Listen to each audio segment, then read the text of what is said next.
ചങ്ങായിമാരെ എല്ലാവരും കാര്യം തന്നെ എന്റെ ഈദ് മുബാറക്ക്. ഞാൻ ഇന്ന് പറയാൻ പോകുന്നത് റിപ്പോർട്ടർ ചാനലിലെ പക്കാ സംഗിണിയായ സുജയ പാർവതിയെ കുറിച്ചാണ് കേട്ടോ. ഒരു മാധ്യമ പ്രവർത്തകൻ അവരെ വിശേഷിപ്പിക്കാനേ പാടില്ല. എല്ലാ മാധ്യമ പ്രവർത്തകരും രാഷ്ട്രീയം ഉണ്ടാവും, അവർ ചിലപ്പോൾ പുറത്ത് കാണിക്കുകയും ചെയ്യും. പക്ഷെ ഈ സംഗിണിയെ പോലെ, ഈ സുജയ പാർവതിയെ പോലെ തന്റെ രാഷ്ട്രീയം, അതായത് പക്കാ സംഗീതം ഇതുപോലെ തുറന്ന് കാണിക്കുന്ന, വിളിച്ചു പറയുന്ന, എന്നിട്ട് ഭദ്രകാളി തുള്ളല് പോലെ ഒരു ചർച്ചയിൽ അവരെ കണ്ടിട്ടില്ലേ? ഇതുപോലെ തുള്ളുന്ന ഒരു സ്ത്രീനെ ഞാൻ ഒരു മാധ്യമ പ്രവർത്തകയായിട്ടും കണ്ടില്ല കേട്ടാ. സ്ത്രീ എന്നല്ല, ഒരു പുരുഷനും ഞാൻ ഇതുപോലെ കണ്ടിട്ടില്ല. ഇന്നലെ നമ്മൾ രാജ്ഭവനിൽ ഗവർണർ ഭാരത് മാതാവിന്റെ ഫോട്ടോ വെച്ചുമായി വിവാദത്തിൽ ഇവർ പറയുന്നു അതന്നെ ഭാരത മാതാവ്. ഏത് ഈ കാവിക്കൊടി പിടിച്ചത് അന്ന് ഭാരത മാതാവ് ഒറ്റപ്പെടുത്താം പക്കാ സംഖ്യകളെ പോലെ. ഇവർക്ക് മൂവർണ്ണക്കൊടിയോട് പണ്ടേ വെറുപ്പാണല്ലോ. മൂവർണ്ണക്കൊടി പിടിച്ചൊന്നും ഇവർ ഭാരതമാതാവ് അംഗീകരിക്കില്ല. ഇവർക്ക് ആ കാവിക്കൊടി പിടിച്ച് തന്നെ ഭാരതമാതാവാക്കണം. പക്ഷെ റിപ്പോർട്ടർ ചാനലിന്റെ മുതലാളിയായ ആന്റോ അഗസ്റ്റിനും നമ്മൾ സ്മൃതിപ്പരുത്തിക്കാടും കൂടിയിട്ട് നമ്മളെ സംഗിണി സുജയ പാർവതിന്റെ അണ്ണാക്കി കൊടുത്ത് ഇതാ കൊടുക്കല് കണ്ടിരിക്കണം. ഞാൻ അത് കാണിച്ചുതരാം. അതിന്റെ ഇടയ്ക്ക് ഞാൻ ഒന്നും സംസാരിക്കില്ല, കാരണം ഞാൻ സംസാരിച്ചു കഴിഞ്ഞാൽ അതിന്റെ ഒരു രസം പോകും. ആ വീട് നിങ്ങൾ മൊത്തമായിട്ട് ഇരുന്ന് കാണുക കേട്ടാ. നല്ല രസം. ഒരു പക്കാ സംഗിണി വാദം റിപ്പോർട്ടർ ചാനലിൽ കണ്ടു നോക്കാം. വീട്ടിൽ കൊണ്ടിരുന്നല്ലോ. അപ്പൊ നമ്മളെ സംബന്ധിച്ചിടത്തോളം ഒറ്റ വാക്കിൽ പറഞ്ഞാൽ ഇതൊന്നും അംഗീകരിക്കേണ്ട RSSന്റെ കാവിക്കൊടി കയ്യിൽ പിടിച്ചിട്ട് സിംഹത്തോടൊപ്പം നിൽക്കുന്ന ഒരു ഭാരതാംബേനെ വെച്ചിട്ട് ഇതാണ് നിങ്ങളുടെ ഭാരതാംബയുടെ ചിത്രം എന്ന് പറഞ്ഞാൽ അത് അംഗീകരിക്കേണ്ട ഗതികേടൊന്നും ഇപ്പോഴത്തെ കേരളത്തിലും അല്ലെങ്കിൽ ഇന്ത്യയിലുള്ള ജനങ്ങൾക്കും വന്നിട്ടില്ല എന്നുള്ള കാര്യം കൂടെ മനസ്സിലാക്കിക്കൊള്ളുക. ഒന്നാമത്തെ കാര്യം. രണ്ടാമത്തെ കാര്യം എന്താണെന്നറിയോ? നമ്മുടെ രാജ്യം എന്ന് പറയുന്നത് അറിയോ, ഹിന്ദുക്കളും മുസ്ലിങ്ങളും ക്രിസ്ത്യാനികളും എല്ലാം കൂടി ചേർന്നതാണ്. ഞാൻ നാളെ രാവിലെ പറയുകയാണ് എനിക്ക് ഒരു കുരിശിന്റെ അടയാളമുള്ള ഒരു ഭാരതാംബേനെ തരുന്ന നിങ്ങൾ തരുമോ? RSS സമ്മതിക്കോ? നാളെ രാവിലെ പിണറായി വിജയൻ അവരുടെ എന്താണ് കേരളത്തിന്റെ ചിഹ്നവും ഇന്ത്യയുടെ ചിഹ്നമൊക്കെ എടുത്ത് ദൂരെ കളഞ്ഞിട്ട് നാളെ ഒരു അരിവാളും ചുറ്റികയും നക്ഷത്രം എല്ലാം കൂടി വെച്ചാൽ നിങ്ങൾ സമ്മതിക്കുമോ? ഇതൊന്നും പറയില്ലല്ലോ. RSSന് പൂജിക്കണേ RSS പൂജിച്ചോന്നേ. ആരാ RSSന് പൂജിക്കേണ്ടെന്ന് പറയുന്നത്? കേരളത്തിലെ രാഷ്ട്രീയ പാർട്ടികളും സംഘടനകളും എല്ലാം ഇഷ്ടംപോലെ അവരുടേതായ കൊടികളും അവരുടേതായ ചിഹ്നങ്ങൾ യൂസ് ചെയ്യുന്നുണ്ടല്ലോ. നിങ്ങൾ യൂസ് ചെയ്തോ, പക്ഷെ അത് അടിച്ചേൽപ്പിക്കാൻ നിൽക്കരുത്. അവരുടെ സ്ഥാപനത്തിൽ നിങ്ങളുടെ സ്ഥാപനത്തിൽ ഇത് ഗവർണറുടെ സംവിധാനം എന്ന് പറയുന്നത് അല്ലെങ്കിൽ രാജ്ഭവൻ എന്ന് പറയുന്നത് RSS വീട്ടിൽ നിർത്തുന്ന സാധനമല്ല. ഇത് ജനങ്ങളിൽ എന്താ ജനങ്ങളുടെ പൈസ എടുത്ത് ജനങ്ങൾ ഉണ്ടാക്കിയ സാധനം, നമ്മുടെ പൈസയാണ്. ഇവിടുത്തെ ഓരോരുത്തരുടെയും പൈസയാണ്. ഈ പറഞ്ഞ രാജ്ഭവൻ നടത്തിക്കൊണ്ട് പോകാൻ കൊടുക്കുന്ന പൈസയില്ലേ, അത് ഞങ്ങൾ നികുതി കൊടുക്കുന്ന പൈസയാണ്. ഇവിടുത്തെ ക്രിസ്ത്യാനി, ഇവിടുത്തെ ഹിന്ദു, ഇവിടുത്തെ മുസ്ലിം പൈസ കൊടുക്കുന്ന പണം കൊണ്ട് അവിടുത്തെ കാര്യങ്ങൾ ചെയ്യുന്നത്. ഈ പരിപാടി നടത്തുന്ന പണം കൊടുക്കുന്നത് കേരള സർക്കാരാണ്. അതാരല്ല, അത് ഈ പറയുന്ന RSS വീട്ടിൽ കൊണ്ടിരുന്നല്ലോ. അപ്പൊ നമ്മളെ സംബന്ധിച്ചിടത്തോളം ഒറ്റ വാക്കിൽ പറഞ്ഞാൽ ഇതൊന്നും അംഗീകരിക്കേണ്ട. ഇതൊന്നും RSS ഇത് കൊടുക്കുന്നത് ഇന്ത്യ ഭരണഘടന. അതുകൊണ്ട് പൗരന്മാരിൽ RSS ഉണ്ടാകും.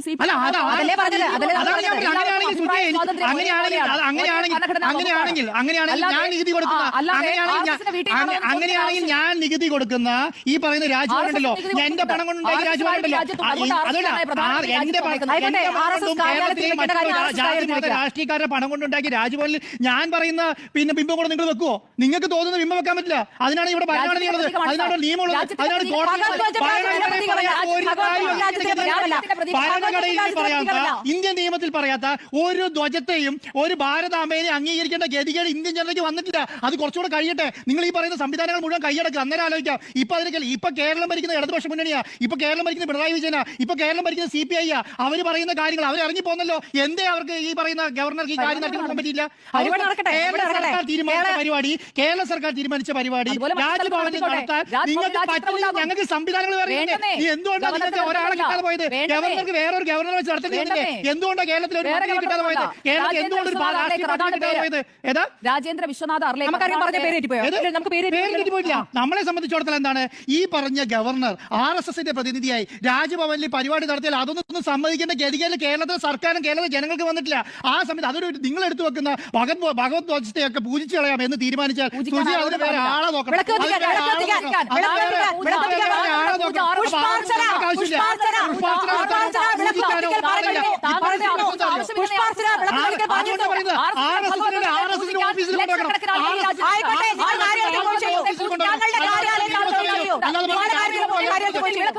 ഈ രാജ്യത്തെ ലക്ഷക്കണക്കിന് ആളുകൾ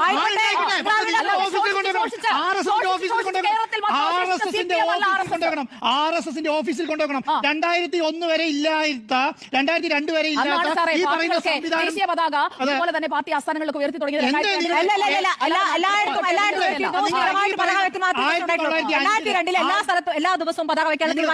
2005 ഈ പറഞ്ഞ ടാഗോർ വരച്ച ഭാരതാംബേനെ നിങ്ങൾക്ക് എന്തേ അംഗീകരിക്കാൻ പറ്റാത്ത? നിങ്ങൾക്ക് അങ്ങനെ ഭാരതാംബേനോട് സ്നേഹമാണെങ്കിൽ അത് അംഗീകരിച്ചുകൂടായിരുന്നോ? നിങ്ങൾക്ക് ഇന്ത്യൻ പതാക അംഗീകരിക്കുന്നില്ല. അല്ല, കാവിക്കൊടി പിടിച്ച ഒരു ഭാരതാംബേനെ ഉണ്ടാക്കിയിട്ട് ഇവരെ അംഗീകരിച്ചോളൂ എന്ന് പറഞ്ഞാൽ അത് അംഗീകരിക്കേണ്ട ഗതികളൊക്കെ ഇന്ത്യയിലെ മുസ്ലിങ്ങൾക്കും ഇന്ത്യയിലെ ഹിന്ദുക്കൾക്കും ഇന്ത്യയിലെ ക്രിസ്ത്യാനികൾക്കും വന്നിട്ടില്ല.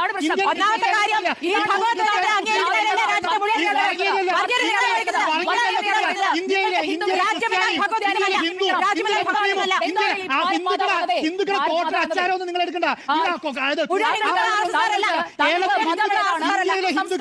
ഇന്ത്യയിലെ ഹിന്ദുക്കളും രാജ്യത്തിന്റെ സംസ്കാരമല്ല. നിങ്ങൾ ഒരു മിനിറ്റ്, അല്ലാതെ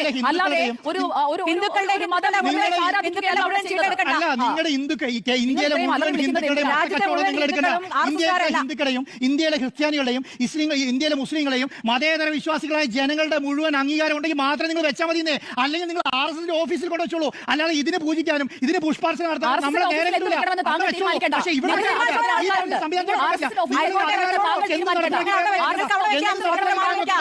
നോക്കൂ, രാജ്ഭവനിൽ ആ തരത്തിൽ കൊണ്ടുവയ്ക്കാൻ ഗവർണർക്ക് അധികാരമില്ല. ഗവർണർ ഭരണഘടനാ ലംഘനമാണ് നടത്തിയത് എന്നുള്ളത് തന്നെയാണ് തെളിയുന്നത്. സത്യം സ്മൃതി പരുത്തിക്കാട് പറഞ്ഞതേ സത്യമുള്ളൂ കേട്ടാ. സ്മൃതി പരുത്തിക്കാടും ആൻഡ്രു അഗസ്റ്റിനും പറഞ്ഞതാണ് സത്യം. പക്ഷെ നമ്മളെ സുജയ പാർവതി സംഘിണി പരമാവധി അലമ്പാക്കാൻ നോക്കുന്നു കേട്ടോ. തൂറി എറിയുക, മെഴുകിയിരിക്കുക എന്നുള്ള പരിപാടി അവർ ചെയ്യുന്നു. അപ്പൊ നമ്മളെ സ്മൃതി പരുത്തിക്കാടും ആൻഡ്രു അഗസ്റ്റിനും അവളെക്കാടും നല്ല സൗണ്ടുള്ള ആളായതുകൊണ്ട്, ഏത് നമ്മളെ സംഘിണിനെക്കാട്ടും നല്ല സൗണ്ടുള്ള ആൾക്കാരായതുകൊണ്ട് അവർക്ക് പിടിച്ചിരിക്കാൻ കഴിഞ്ഞില്ല. ചത്തിരുന്ന് ഇതിനാണ് സംഘിണി വധം എന്ന് പറയുന്നത്. ഉളുപ്പുണ്ട എന്തെല്ലാം പറയുന്നത് കേട്ടില്ല. ഒരു മാധ്യമ പ്രവർത്തകന്റെ ശരീരഭാഷയാണ് അവിടെ ആ സംഘിണിക്ക് ഉണ്ടായത്. ഒറ്റക്ക് കിട്ടിയ വയറ് നിറയെ കിട്ടിയപ്പോ സംഘിണിക്ക് സന്തോഷമായി, സംഘിയക്ക് സന്തോഷമായി. റിപ്പോർട്ടർ ചാനലിന്റെ പല വാർത്തകളോടും പല സമയങ്ങളായിട്ട് പല എതിർപ്പുകൾ എനിക്കുണ്ട്. പക്ഷെ ഈ ഒരു പരിപാടിയോട് ഇന്നലെ ചെയ്ത് ഈ ഒരു കാര്യത്തോട് ഒരുപാട് സന്തോഷമുണ്ട് കേട്ടോ. ഒരുപാട് സന്തോഷം. നമ്മൾ അരുണേട്ടനും കൂടി വേണമായിരുന്നു കേട്ടാ. ഇന്നലെ സംഘിണീന ആംബുലൻസ് വരെ എടുക്കൂല, ആ അവസ്ഥയിലാക്കിയിട്ടുണ്ടാവും. എന്തായാലും ഒരുപാട് സന്തോഷമായി. ഈ സംഘിണി വധം കണ്ടിട്ട് നിങ്ങൾക്ക് സന്തോഷമായി എന്ന് വിചാരിക്കുന്നു. എന്നാ പിന്നെ എല്ലാവർക്കും സുലാൻ.